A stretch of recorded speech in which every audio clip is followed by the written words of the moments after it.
Up until this moment, there has been an insurmountable barrier between us. Both sides were seekers from the path to a better world, yet both closed their eyes to each other out of distrust. In you, we saw the shadows of prosecutors, and in us, you saw the shadows of heretics. But I am going to swear something to you, here and now. Those things we saw in each other were merely illusions. Some heartless individuals might say that we possess a special wealth here. But such a thing is nothing more than an illusion. We were both weak, and because of our weakness, we mistakenly assumed each other to be threats. No! Let us acknowledge our own weaknesses. Together, let us recognize that we are all humans who desire peace. At the pilgrimage being, we share a historic moment together. The path to coexistence is now being opened within the souls of our people.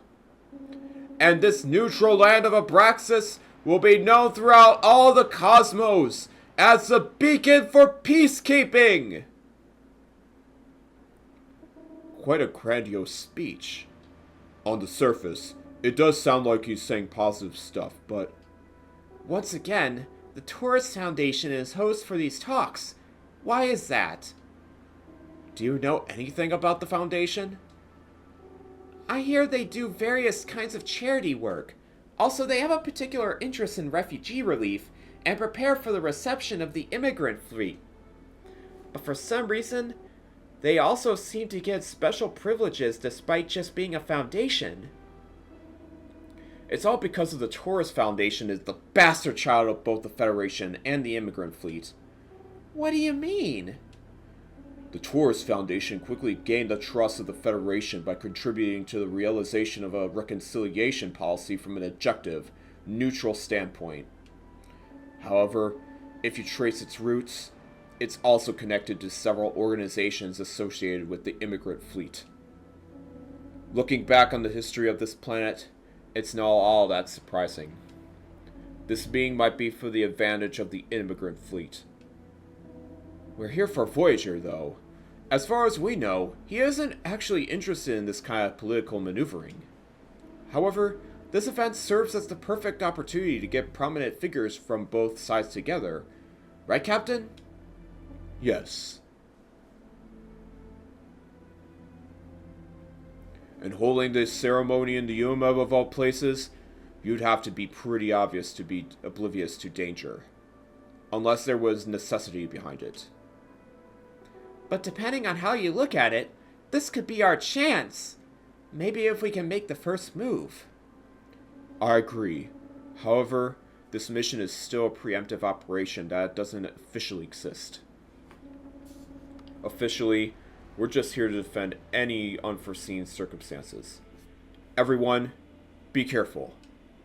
We've narrowed down the list of high probability targets that Voyager could aim for. The main one here being Irene Torres, 47 years old, current president of the Torres Foundation. We can't use civilians as bait, even if they are just public figures. Yes, Mikhail has created an anti-hacking firewall. If Voyager so much as touches that woman, it'll open a bypass that leads directly to us, and we'll intercept him. If we're lucky, she won't even notice that we've been targeted by Voyager at all. That's good. Our primary objective is to prevent the attack from happening in the first place. Contact Mikhail. We'll stick close to Miss Irene. If you detect any signs of hacking, activate the bypass immediately, and run a reverse detection. Have Eric prepare the level 6 armament for bugs. Lactus and Melis, you're with me. Look carefully for any suspicious behavior in the partygoers. Hey guys, Luxker here. Welcome back to the Xenosaga Pied Piper fan recreation. Last time, we defeated the Balder macrophage in the VR Central mainframe, and we were tasked to join a boat party to stake out the Torres Foundation to see if Voyager will appear here. This time, we are doing just that, but we're not going to go to head to where Julius is at the stern of the ship. As you can see right here. Let's not go any further. This mission is strictly unofficial. We can't afford to have our movements known. So, let's go ahead and explore this ship a little bit more. The Federation of the Immigrant Fleet are working together to achieve peace, but will it really work out like that? I'm also worried about the moves being made by Sergius and other hardliners in the government. Patriarch Julius is a moderate, so I would like to believe that he would implement this reconciliation policy. Oh, don't remind me of reconciliation policies living in the US right now, oh my god. Dr. Rosas and I were especially invited, in recognition of our contributors in the treatment of the Goodwill Ambassadors. It doesn't feel like a party when thinking about all the people who died. And sure enough, check out who's here. Oh, good evening, Captain. Are you here on a mission today? Dr. Rosas? Were you invited too? The doctors who engaged in the life-saving efforts during the recent ambassador attacks were invited. I couldn't really turn it down since it's work-related. You should leave early. Why? Are you here because you think something is going to happen? I'm sorry, but I can't answer that. Another incident like the previous one? Shouldn't you issue an evacuation order for the party? I'm not certain that anything will happen. Just in case something does, I think it would be best if you weren't here. Are you worried about me? No, it's just that I'm just indebted to you for what happened with my subordinate. You seem more emotional than usual. I'm really glad I ran into you here. Huh? There's something that's been bothering me about the incident the other day. Ah, yes. The incident? You've decided to talk about the incident, right? You're right. Well then, what is it that you're worried about? I heard about the nursing plan incident on the news. Is it connected to the ambassador incident? The incident at the Draper nursing plant? Due to my position, I'm not really allowed to tell details. I understand. Don't force yourself to talk about it. I just looked into it because it piqued my interest. Abraxas has hundreds of facilities for creating government personnel. But the one in Draper seems to be special. Special? The plants that produce government personnel use only the best genes selected from all over the galaxy. So I hear. But the embryos in the Draper plant were made from the genes of natural-born Abraxan donors. The Goodwill Ambassadors were also Abraxan natives. The common denominator among the victims was... They're all Abraxian children. It's just a hunch, but I'd be glad if it helps with your investigation. Well then, I think... I should get back to my colleagues. Thank you. Make sure you all log out before anything happens. Thanks for the warning.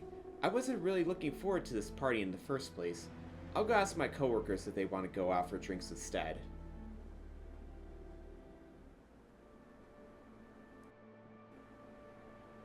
Knowing that the warning signs were there, we could save Sharon from imminent danger. The person sitting on the central table appears to be the president of the Torres Foundation. It seems that they have attended due to their significant contributions to the current reconciliation policy. We, the Torres Foundation, will act as a bridge to realize this reconciliation policy between the Galactic Federation and the Immigrant Fleet. This party will be the first step in the process.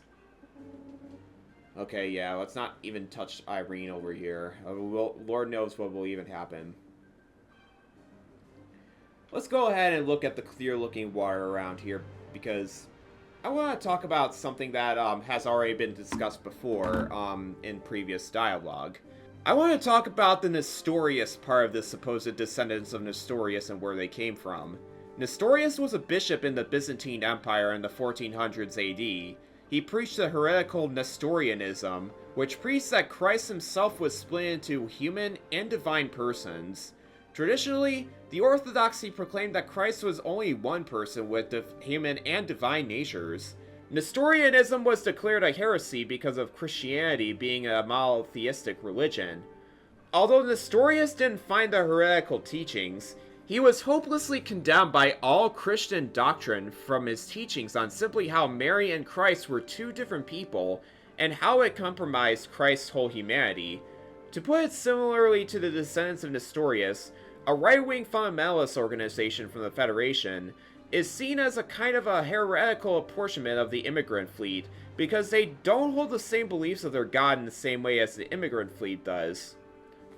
Although their goals are still yet to be figured out.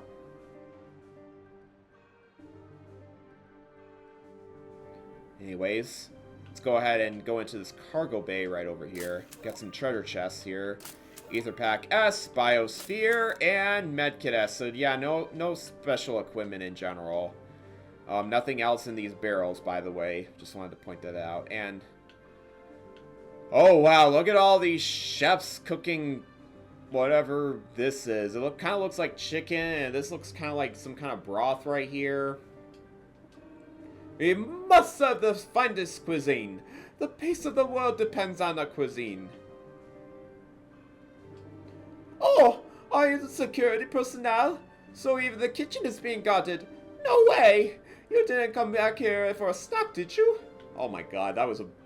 I apologize for all Italians. Don't hang around the kitchen. I'm busy right now.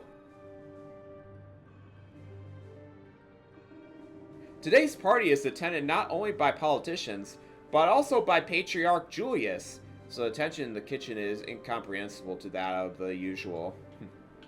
Man, I guess space popes can be in it for the finest food in the country, or the planet at the very least, so.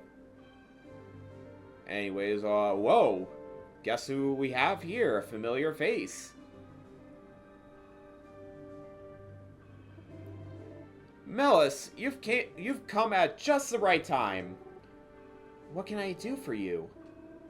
I've made a new protective suit specifically for you, Melis. Gee, ladies first. A new protective suit? Yes, the design remains unchanged from the previous suit. However, it's a protective suit with a unique feature. When Melis is in the active character slot, enemies will no longer hear you. They will only detect you if you're in their line of sight. That's quite a useful feature. I'll make sure to use it. And here we have Melis's protective suit. Will now reduce the sound you make when you dash. Use the formation menu to pick the leader, or press the shoulder buttons on your controller, or page up or down on your keyboard to switch to leader. I got it. Thank you, Chief Engineer Eric.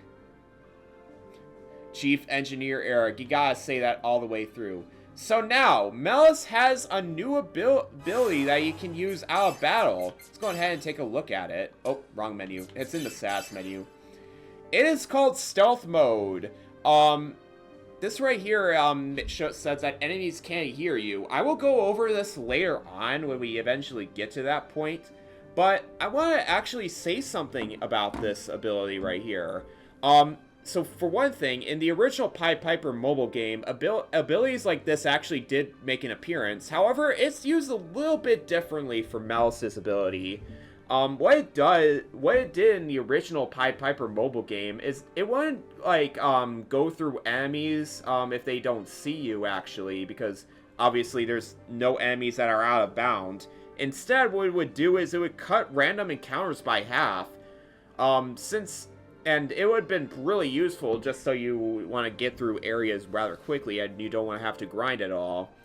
And since random encounters were taken out of the game in favor of an out-of-battle system similar to the Xenosaga games, Melis's ability was changed so enemies won't hear at all when she is sneaking around. And this is all done by the developer of this fan recreation, Cyclone Fox. And while I'm at it, I want to go over Cyclone Fox a little bit more. So the story goes with him is that he wanted to develop a Pied Piper fan recreation as a way for his friend to experience the game without having to look into the script. It was to be more immersive, and it was originally just a story with no gameplay, but as the project grew, he eventually incorporated gameplay elements into it. He didn't want to keep unimaginably pausing in YouTube videos, or just use Valak Turtle's English translation over the Pied Piper playthrough. He wanted to have people experience the game in its glory, but in a new light as well. With its experience in game development through many passionate hours of RPG Maker and Unreal Editor programming, he was able to make the experience into a full reality, all without plugins. He made a lot of sprites, backgrounds, UI, etc. For graphics, he also incorporated help of Wate, who you know from my previous videos regarding the big old figure collection tier list that we talked about earlier a few years ago. Beardmo, who came from the Resident Arc Discord server, MC Danger Noodle, Corianders, and many others all helped with the graphics. He also rewrote Valak Turtle's localization when putting it into the game, and made some changes here and there. He was also responsible for the German localization of Xenosaga Pied Piper as well, because he's a native German. Cyclone Fox is without a doubt an awesome developer. He made an amazing experience of recreating the original game for Xenosaga fans to enjoy, and that's such a great thing in general, knowing that this game was lost for many years, and all he had to do was just using his skills in RPG Maker and just Unreal Editor programming, and he wanted to put in an idea that would focus on immersiveness, and all of it was such a fantastic idea. He made such a great game in general, and man, I really can't thank him enough for just making this game a reality in general. Just honestly, like, this fan recreation is probably one of the best, like, fan remakes that are out there in general. It's definitely not a finished game, per se. I like how this guy just talks right there. It's not typically a finished game, per se. There's still more development to be done and more bug fixes here and there, but in case you ever encounter a bug while playing through this game, I highly recommend putting it in the comments, because Cyclone Fox is watching these videos, and he will definitely take these to note, just to improve it on later patches of this fan recreation. So definitely give Cyclone Fox a shout out for making this an incredible game, and definitely have him, and if you encounter any kind of bug or anything, definitely let him know. So, but yeah. Anyways, I feel like we've done everything that we can do here. So let's go ahead and meet up with Irene.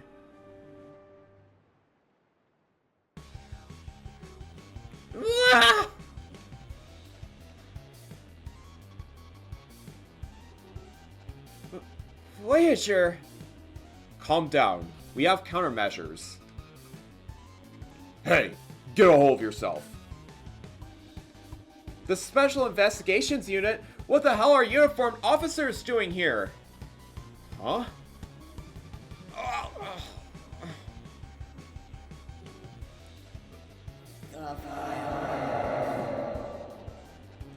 What are you talking about?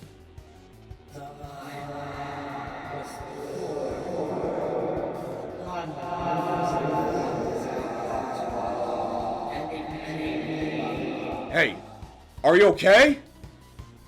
Captain, these words. It's Voyager.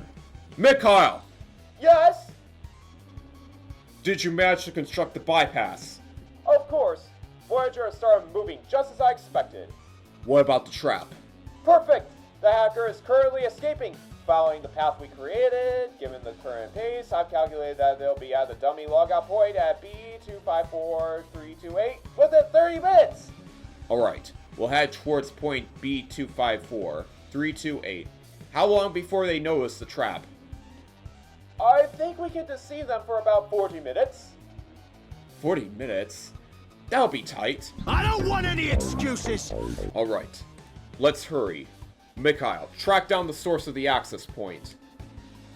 currently finding the access point using the trace logs. 5 seconds, 4, 3, 2, 1. Got it! I've caught the suspect's access point. It's nearby, in the Archon outskirts. A31 and Board B7. Dispatch the Archon police to that location immediately.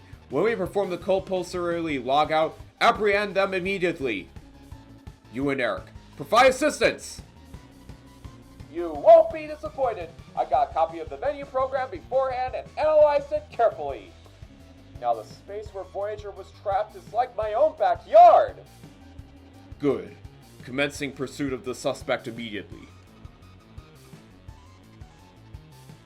Are you heading to point B254328? Yes, please.